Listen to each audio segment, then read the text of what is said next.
A sala estava mergulhada em silêncio quando o tabelião abriu o envelope pardo. O estalo do lacre ecoou como um trovão no coração de cada um ali presente. Sobre a mesa de jacarandá repousava o testamento de Augusto Nogueira, patriarca de uma das famílias mais influentes da pequena cidade de Santa Felícia. Todos esperavam um desfecho previsível, mas bastaram 3 linhas lidas em voz firme para o ar rarefazer-se. Deixo todos os meus bens, propriedades, empresas e valores ao meu filho, Ricardo Nogueira. Os olhos de Helena, a filha mais velha, faiscaram de incredulidade. Marta, a segunda, apertou os punhos com tanta força que as unhas cravaram a própria pele. E a viúva, Dona Teresa, ergueu o olhar para o teto como quem buscava forças para não desmaiar. Antes de continuar, comenta de onde você está assistindo, sua cidade e estado. Aproveita e se inscreve no canal e deixa o like para essa história alcançar mais gente. Agora volta comigo. Ricardo, sentado na ponta da mesa, parecia desconfortável. Não sorriu, não comemorou. Apenas engoliu seco, como se aquela herança fosse uma maldição disfarçada de presente. Helena bateu a mão na mesa. Isso é um absurdo. Sua voz saiu trêmula. Papai jamais faria algo assim sem ser manipulado. O tabelião pigarreou. O documento é legítimo. Assinado e registrado em cartório há 6 meses. Marta olhou fixamente para Ricardo. 6 meses? Exatamente quando ele ficou internado. Quem ficou mais tempo ao lado dele nesse período? Você. Ricardo levantou as mãos, defensivo. Vocês sabem que eu estava cuidando dele. Fui o único que podia. Vocês não faziam questão de visitar. O silêncio cortante que se seguiu foi quebrado apenas pelo tic-tac do velho relógio de pêndulo na sala. Mas havia algo além da raiva e da surpresa. Um medo coletivo, porque todos sabiam que Augusto guardava segredos, e talvez esse testamento fosse apenas a porta de entrada para algo muito mais profundo. Na cozinha, esquecida sobre o balcão, estava uma chave enferrujada amarrada com fita vermelha. Fora entregue junto com o envelope do testamento, mas o tabelião não a mencionara ainda. Helena a viu ao passar e apertou os lábios, decidida a descobrir a que trancava. Naquela mesma noite, Ricardo entrou no antigo escritório do pai. Puxou uma gaveta que sempre estivera emperrada e, para sua surpresa, deslizou com facilidade. Ali dentro, um envelope menor, selado, com a caligrafia firme de Augusto. Para quando a verdade não puder mais ser escondida. Ricardo hesitou, mas antes que pudesse abri-lo, passos ecoaram no corredor. A porta rangeu. Helena surgiu na soleira com os olhos cravados no envelope em suas mãos. "O que você está escondendo de nós, Ricardo?" Ela sussurrou, com uma mistura de dor e ameaça na voz. Ricardo fechou a gaveta com um movimento brusco, escondendo o envelope por baixo de alguns papéis antigos. O coração batia acelerado, mas o rosto dele permaneceu frio, quase indiferente. Helena entrou mais um passo no escritório, os sapatos ecoando no assoalho de madeira que rangia sob o peso da tensão. "Eu vi o que você pegou", disse ela, firme. "Não tente me enganar." Ricardo cruzou os braços. "Você está paranoica. Está tão cega de raiva que vê conspiração em tudo." Helena se aproximou da mesa, encarando o irmão nos olhos. "Papai nunca confiou em ninguém além de mim. Se deixou esse envelope para você, é porque você o convenceu a algo, ou escondeu dele alguma verdade." O silêncio ficou pesado. Do lado de fora, um trovão anunciou a chuva que começava a cair sobre a cidade, como se a própria natureza quisesse testemunhar aquela discussão. Ricardo respirou fundo e decidiu cortar o embate. "Não vou discutir agora. Saia do escritório, Helena." Ela olhou uma última vez para a gaveta e, com um meio sorriso amargo, respondeu: "Você pode enganar Marta. Pode até enganar mamãe. Mas a mim, nunca." Saiu batendo a porta, deixando Ricardo sozinho, com o envelope queimando em suas mãos, ainda que escondido. Na manhã seguinte, a casa estava mais silenciosa que de costume.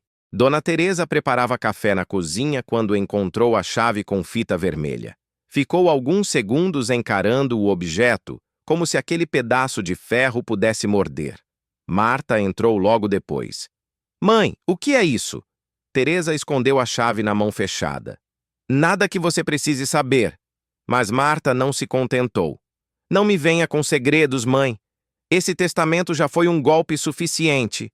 Eu quero entender. Teresa respirou fundo, evitando o olhar da filha. Há coisas que não devem ser mexidas. Marta tomou a chave da mão da mãe com um gesto brusco. Justamente por isso vou mexer. E saiu antes que Teresa pudesse reagir. Naquela noite, Marta esperou a casa adormecer.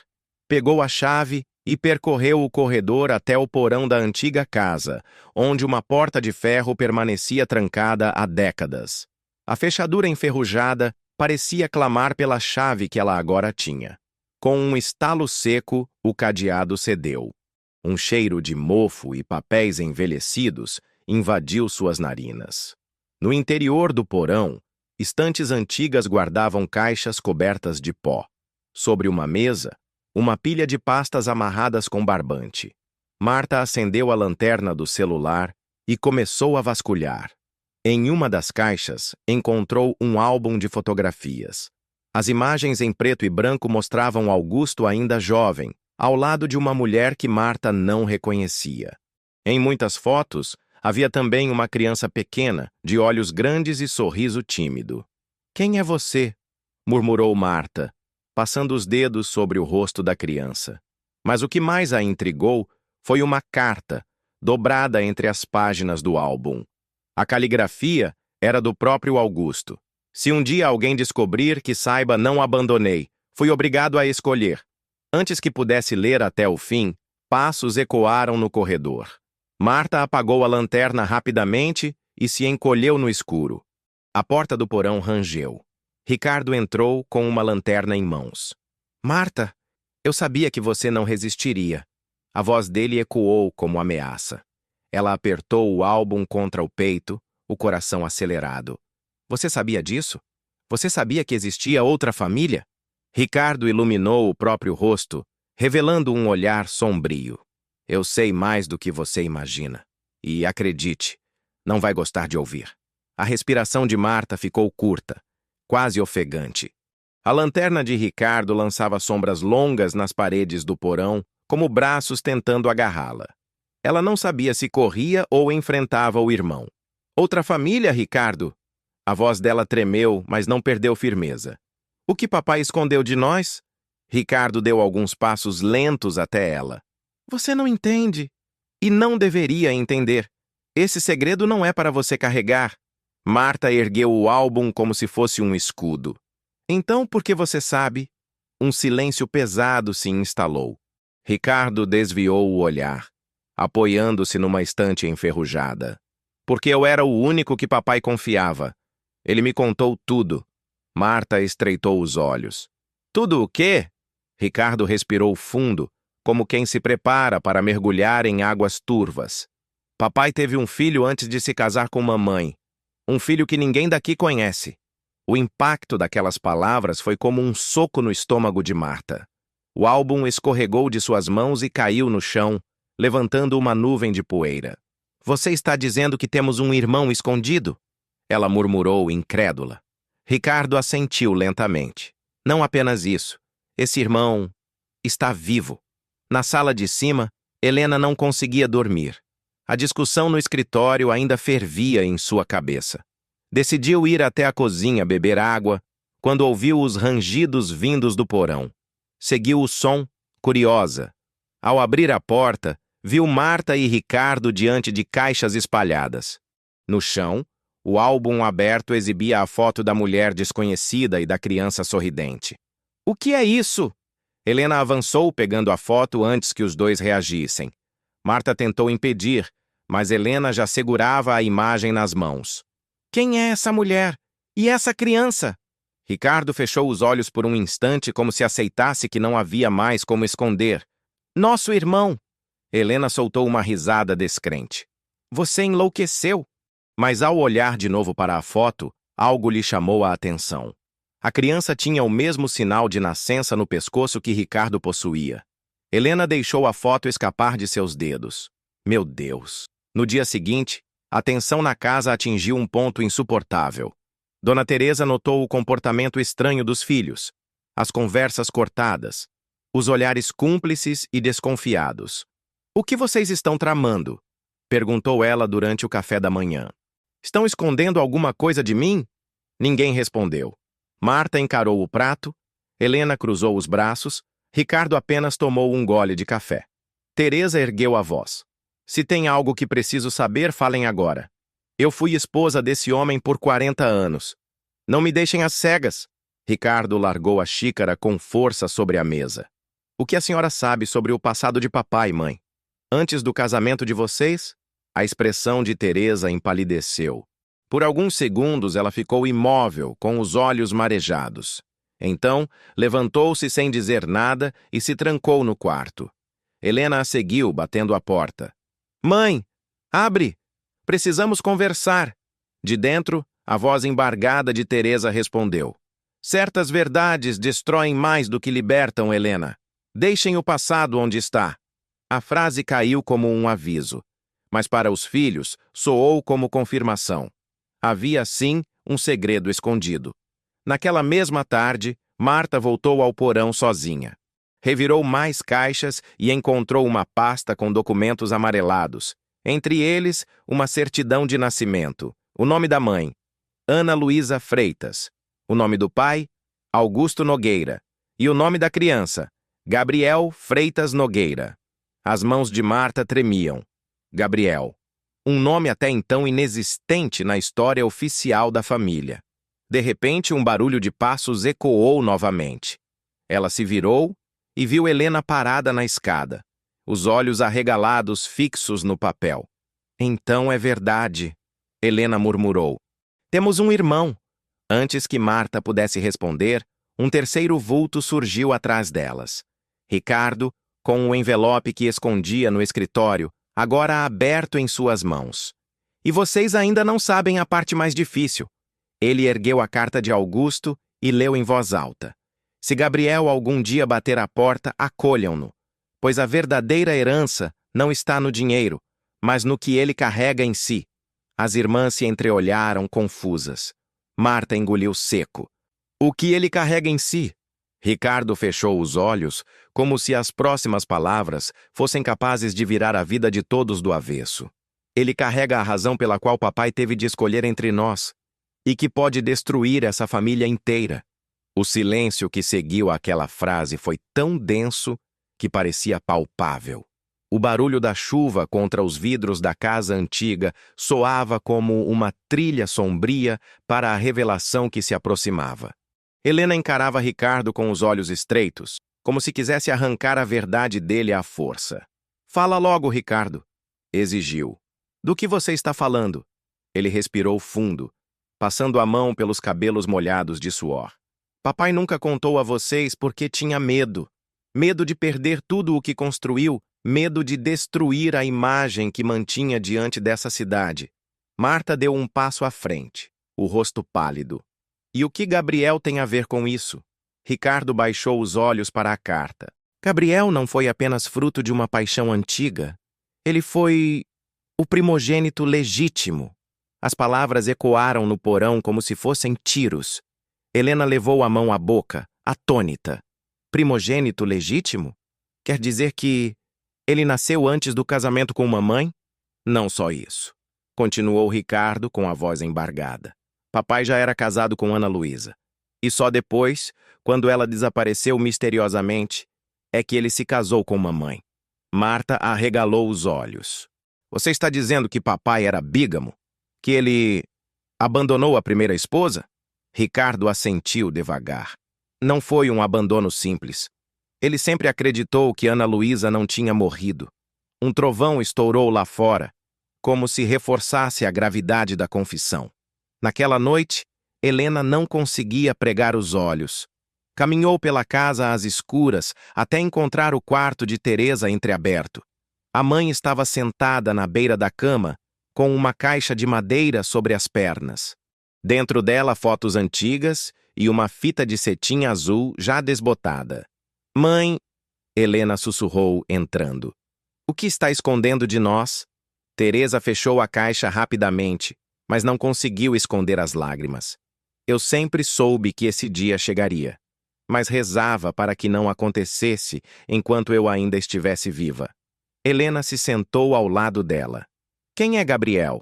Teresa respirou fundo, a voz quase falhando. O filho que não era meu, mas que me assombrou todos os dias do meu casamento. Helena a encarou, atordoada. Então é verdade. É. Teresa fechou os olhos. Seu pai nunca deixou de amar Ana Luísa. Enquanto isso, no escritório, Ricardo relia o envelope que encontrara. Entre as linhas da carta, um detalhe que até então ele não havia revelado às irmãs. Se Gabriel voltar, haverá disputas. Prepare-os, pois não apenas o sangue está em jogo, mas a chave que ele carrega consigo, a chave que abre o cofre. Ricardo encarou a frase sublinhada. Um cofre? Qual cofre? O envelope não explicava mais nada. Apenas uma pista enigmática. Como se Augusto tivesse arquitetado um jogo de segredos que só poderia ser desvendado com a presença de Gabriel. No dia seguinte, Marta decidiu agir.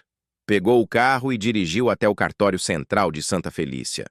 Pediu acesso a registros antigos, usando a certidão que encontrara como justificativa. Após horas revirando livros empoeirados, encontrou uma pista. Um registro de casamento entre Augusto Nogueira e Ana Luísa Freitas, datado de 1972. Mas o mais assustador: não havia registro de óbito para Ana Luísa. Marta saiu do cartório com as mãos trêmulas. Isso significava que a primeira esposa de seu pai ainda poderia estar viva. Quando voltou para casa, encontrou Helena e Ricardo discutindo na sala. O clima era de guerra. Você sabia desse casamento? Helena a acusava. Sabia e escondeu de nós. Eu só soube nos últimos meses da vida dele. Ricardo rebateu. E mesmo assim, não sei toda a verdade. Marta interrompeu, jogando a certidão sobre a mesa. Agora sabemos que não foi invenção. Está aqui, registrado em cartório. Papai foi casado com Ana Luísa. Os três ficaram olhando para o documento como se fosse uma bomba prestes a explodir. Nesse momento, a campainha tocou.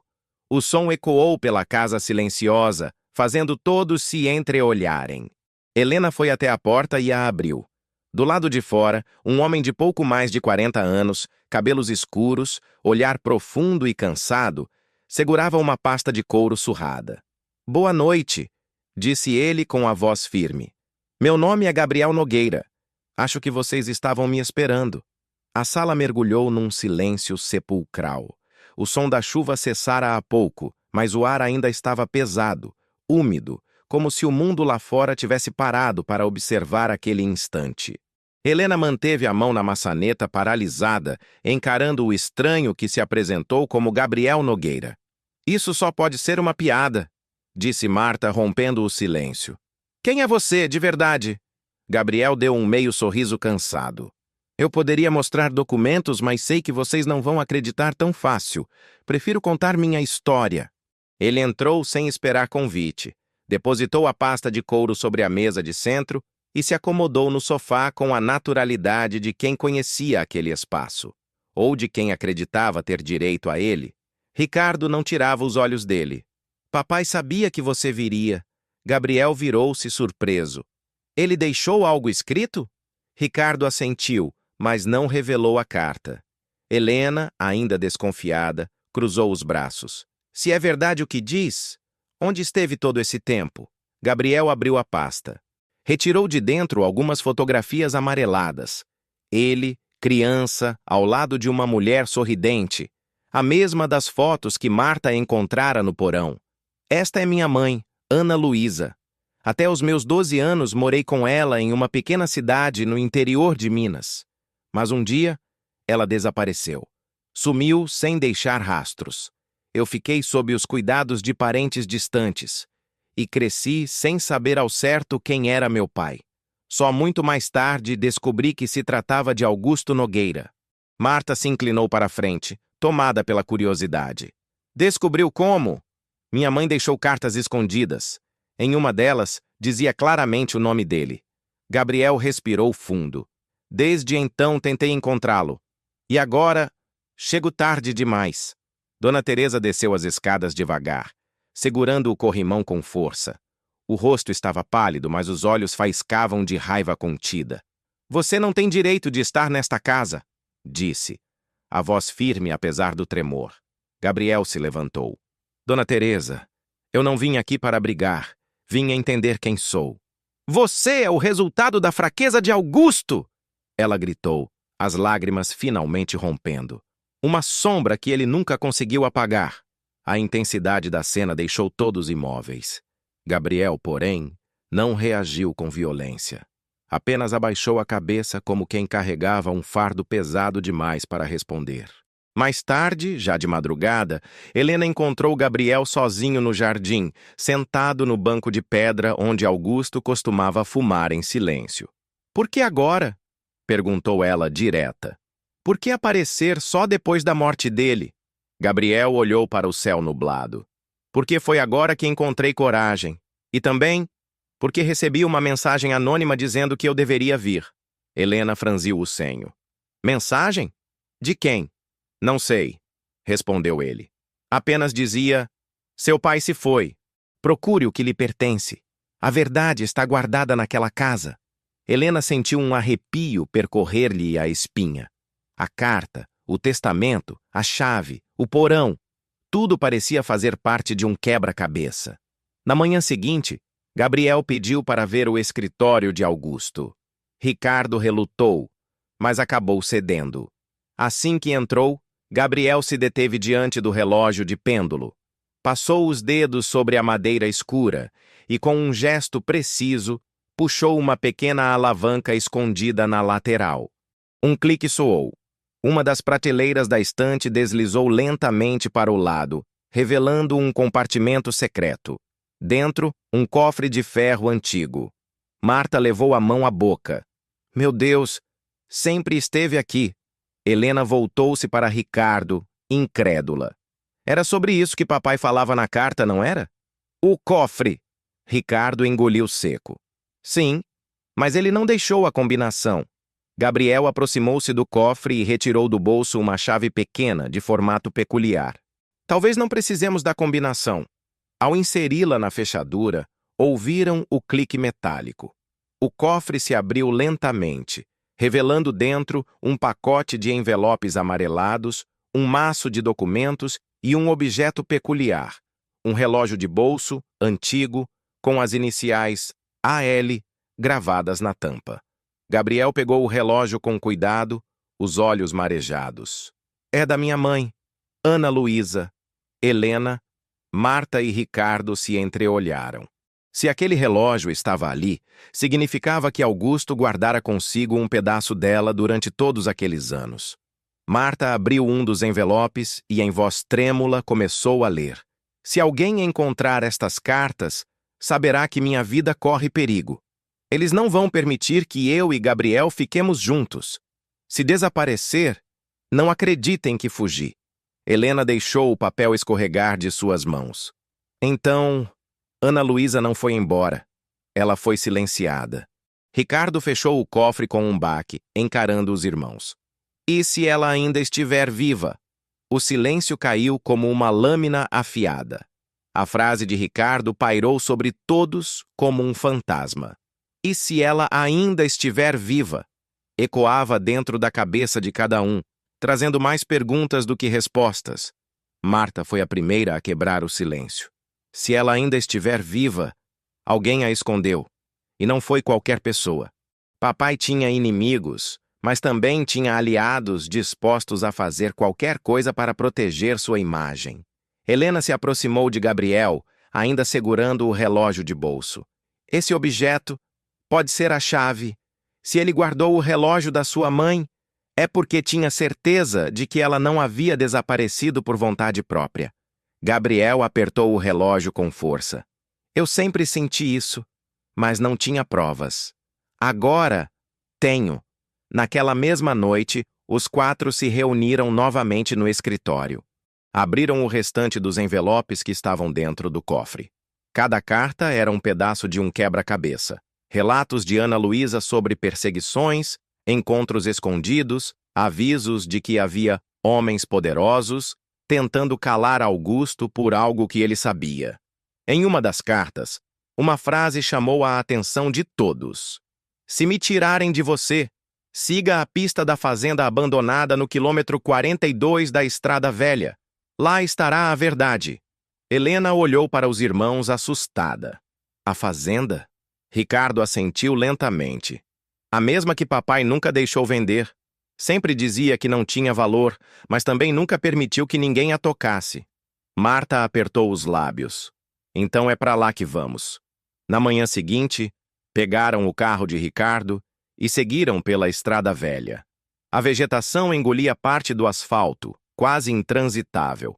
Quando finalmente chegaram ao quilômetro 42, encontraram a porteira enferrujada, caída no chão. A fazenda era um cenário de abandono. A casa principal tomada por eras, janelas quebradas, telhado caindo aos pedaços. O vento assobiava pelos buracos das paredes como um lamento antigo. Se minha mãe passou por aqui, Gabriel murmurou. Foi contra a vontade dela. Entraram com cautela. No salão principal, móveis cobertos por lençóis rasgados, poeira acumulada e marcas de passos recentes no chão de terra. Helena se abaixou, tocando as marcas. Alguém esteve aqui. Não faz muito tempo. De repente, um estalo no andar de cima os fez congelar. Marta segurou a mão de Gabriel instintivamente. Ricardo subiu primeiro, decidido, com os outros atrás. No quarto do fundo, encontraram uma cama velha. E sobre ela, uma caixa de madeira semelhante à que Teresa guardava.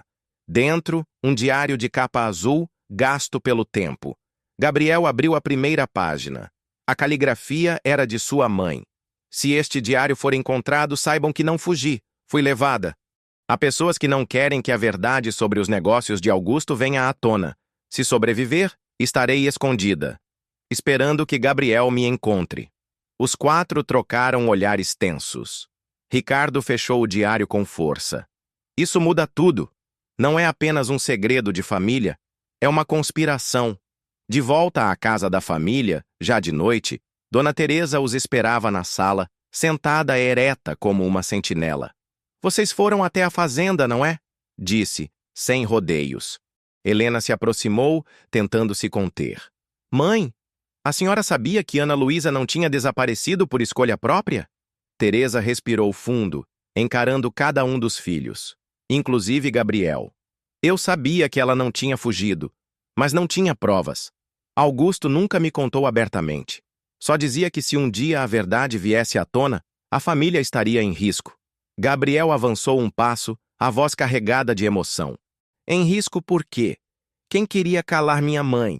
Teresa hesitou, mas então, com a voz baixa, murmurou. Homens que controlavam os negócios sujos do seu pai. Ele se arrependeu tarde demais. O chão pareceu ruir sob os pés de todos. Augusto, o homem que eles veneravam ou odiavam, estava envolvido com algo obscuro, e Ana Luísa pagara o preço. Ricardo fechou os punhos. Então a herança não é apenas dinheiro, é um fardo. Antes que alguém pudesse responder, um barulho metálico ecoou do lado de fora da casa. Passos apressados, como alguém rondando. Gabriel correu até a janela, mas só viu uma sombra desaparecer entre as árvores. Estamos sendo vigiados, disse ele sério. Helena sentiu o coração gelar. E se for alguém que não quer que descubramos o que aconteceu com Ana Luísa? Marta, com a voz embargada, concluiu. Então isso significa que estamos muito mais perto da verdade do que imaginamos. A madrugada caiu pesada sobre a casa dos Nogueira. Cada estalo da madeira antiga parecia um aviso. Cada rajada de vento pela janela mal fechada, um sussurro de ameaça. Ninguém conseguia dormir. Ricardo patrulhava a sala. Gabriel permanecia de olhos atentos na varanda, enquanto Marta e Helena tentavam decifrar as últimas páginas do diário de Ana Luísa. Helena, franzindo a testa, leu em voz alta. Se algo me acontecer, procurem por aquele que Augusto chamou de sócio, mas que na verdade foi seu carrasco. Ele guarda comigo um segredo que, se revelado, pode destruir o império dos Nogueira. Marta ergueu os olhos do papel. Sócio... Será que ela fala de Arnaldo Vasques? O nome caiu como uma pedra no meio da sala. Arnaldo fora parceiro de Augusto por décadas, o homem que mais crescera junto com ele nos negócios. Mas sempre houvera rumores de que sua ascensão fora rápida demais, inexplicável demais. Gabriel apertou o punho. Se ele está envolvido, é quem pode ter escondido minha mãe. Ricardo balançou a cabeça, tenso. Arnaldo é perigoso. Não podemos simplesmente bater à porta dele. Helena encarou o irmão, firme. Então precisamos de provas. Algo que esteja além de palavras em um diário. Na manhã seguinte, Marta foi até o cartório novamente. Pediu acesso a registros de propriedades antigas de Arnaldo.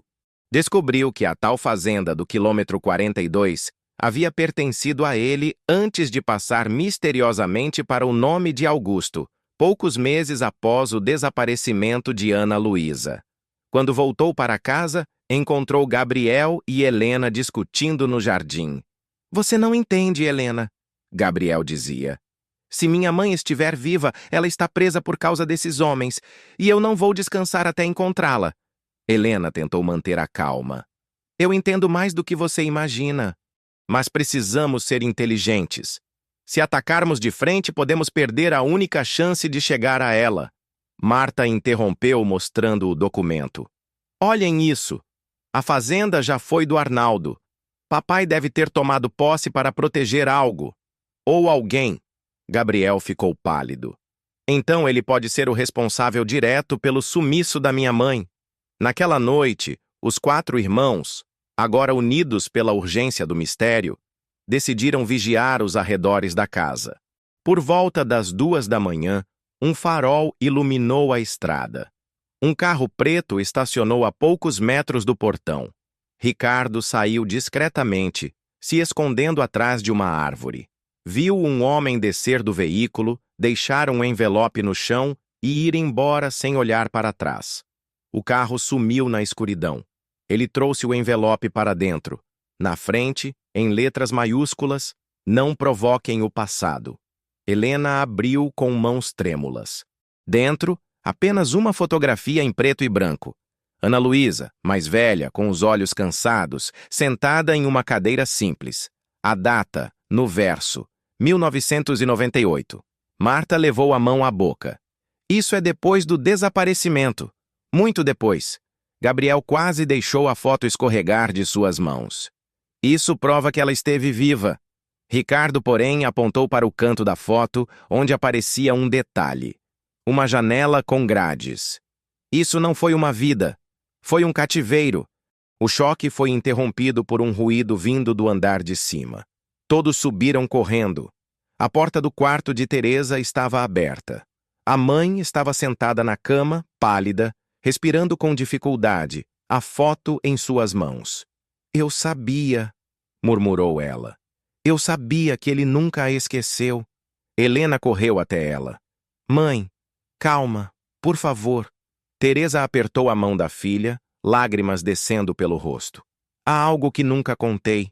Augusto me fez prometer, mas já não posso carregar esse peso. Ela abriu a gaveta da mesa de cabeceira e retirou uma pequena caixinha de prata.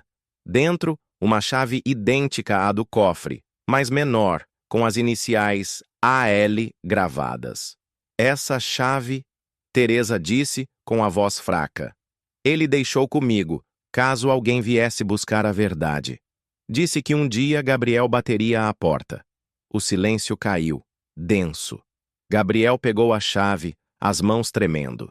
Onde essa chave se encaixa? Teresa respirou fundo, como se fosse dizer algo definitivo. Ela abre o lugar onde sua mãe foi mantida. Eu sei onde é. Antes que pudesse revelar, um estampido ecoou do lado de fora da casa. O vidro da janela se estilhaçou e a luz do abajur explodiu em faíscas. Alguém havia atirado. O estampido reverberou pelos cômodos como um trovão dentro da casa. Helena se jogou sobre a mãe, protegendo-a instintivamente, enquanto Ricardo apagava as luzes restantes. Marta fechou as cortinas às pressas e Gabriel correu até a varanda, tentando vislumbrar algo na escuridão. Apenas o farol distante de um carro em fuga iluminava a estrada. "Estão tentando nos calar!" gritou Gabriel furioso. "Eles sabem que chegamos perto demais." Teresa tremia, agarrada à mão de Helena. "Ouçam", disse ela com a voz fraca, quase um sussurro. "A chave é para o antigo convento, no alto do morro. Foi transformado em hospital clandestino nos anos 80.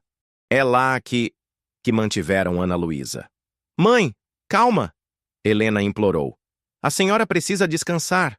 Mas Teresa fechou os olhos por um instante longo demais, como se o esforço de revelar o segredo tivesse lhe roubado as forças. Na manhã seguinte, ainda sob o choque do atentado, os 4 irmãos pegaram o carro e seguiram em direção ao convento abandonado. A estrada sinuosa parecia levar não apenas ao alto do morro, mas ao coração da própria história da família. Ao chegarem, depararam-se com portões de ferro enferrujados e paredes cobertas de musgo. O lugar exalava abandono e mistério. Gabriel encaixou a chave na fechadura da entrada lateral. Um clique metálico ecoou e a porta se abriu com um gemido fantasmagórico. O interior era sombrio. Corredores longos, salas em ruínas, crucifixos quebrados. A cada passo, o ar parecia mais pesado. Até que chegaram a um quarto isolado, com janelas gradeadas, exatamente como na foto. No centro, uma cadeira antiga. Sobre ela, um lenço azul desbotado. Gabriel caiu de joelhos, reconhecendo-o de imediato. Era dela. Minha mãe usava esse lenço todos os dias. Marta revirou o quarto e encontrou uma caixa metálica sob o assoalho solto. Dentro, mais cartas. Mas dessa vez, a caligrafia era diferente. Firme, masculina. Ricardo pegou uma delas e leu em voz alta. "Arnaldo, não posso mais continuar com esse fardo. Se descobrirem o que fizemos com Ana Luísa, estaremos acabados. Mas você garante que ninguém jamais encontrará este lugar." Helena ficou em choque. "Papai escreveu isso." Ele participou. O silêncio caiu pesado. Gabriel, com lágrimas nos olhos, levantou-se devagar. Então ele sabia. Sabia onde ela estava, e mesmo assim, me deixou crescer sem ela. Ricardo fechou os olhos, esmagado pela revelação.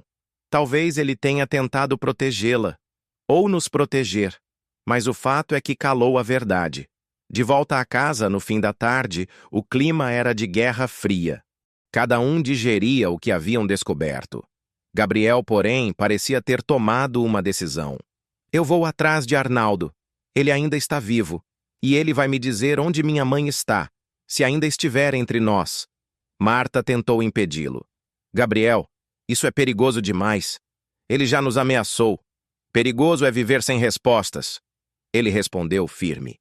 Antes que pudesse sair, ouviram a voz fraca de Teresa, que havia descido as escadas apoiada no corrimão. "Esperem!" Todos correram para ajudá-la. Teresa segurava um envelope pequeno, escondido dentro do hobby. "Augusto me deu isso pouco antes de morrer. Disse que só entregasse quando Gabriel estivesse aqui." Gabriel abriu o envelope com mãos trêmulas. Dentro, um bilhete escrito pelo pai. "Filho, nunca consegui desfazer o mal que causei. Ana Luísa sofreu por minha covardia, mas nunca deixei de procurá-la. Se o destino permitir, siga as pistas que deixei. O último lugar é onde tudo termina. O jazigo da família. No cemitério de Santa Felícia. Lá, a verdade descansará para sempre." O coração de Gabriel disparou. Os outros se entreolharam, surpresos. O cemitério, um lugar onde esperavam encontrar apenas mortos, agora surgia como palco da revelação final. Naquela mesma noite, os 4 foram até o cemitério antigo, guiados apenas pela luz das lanternas. O jazigo da família Nogueira erguia-se imponente, de mármore gasto, como um guardião de segredos ancestrais. Gabriel inseriu a chave no pequeno cadeado de ferro que prendia uma portinhola lateral. O ferro rangeu, cedendo. Dentro, além dos túmulos, havia uma pequena urna de madeira. Com cuidado, ele a abriu. Dentro, não havia ossos, mas sim um maço de documentos e uma fotografia recente. Ana Luísa, envelhecida, mas viva, em algum lugar não identificado. Um bilhete acompanhava a foto. Se encontrarem isto, saibam que Ana Luísa foi resgatada e levada para longe. Ela não morreu, mas nunca poderá voltar. É o preço que pagamos para sobreviver. Helena levou a mão à boca, em choque. Marta chorava em silêncio. Ricardo parecia sem chão. Gabriel, porém, encarava a foto com os olhos marejados e um sorriso dolorido. Então ela sobreviveu e viveu longe desse inferno. De volta à casa, o peso das revelações pairava sobre todos. A fortuna de Augusto já não significava nada diante do que haviam descoberto. O verdadeiro legado era o silêncio, a dor e a prova de que o passado nunca desaparece por completo. Enquanto os irmãos tentavam processar tudo, Gabriel ficou sozinho no escritório, segurando o relógio de bolso da mãe. Abriu a tampa e percebeu, gravada no interior, uma inscrição quase apagada. Um dia, estaremos juntos de novo. Ele fechou os olhos, deixando uma lágrima escorrer. Mas, ao mesmo tempo, na mesa, um novo envelope permaneceu intocado, esquecido entre os papéis. Endereçado a Helena. A caligrafia era de Augusto. Dentro dele, uma frase enigmática. Nem tudo acabou. O último segredo pertence a você. E assim, no coração daquela família já dilacerada, a chama de outro mistério se acendeu.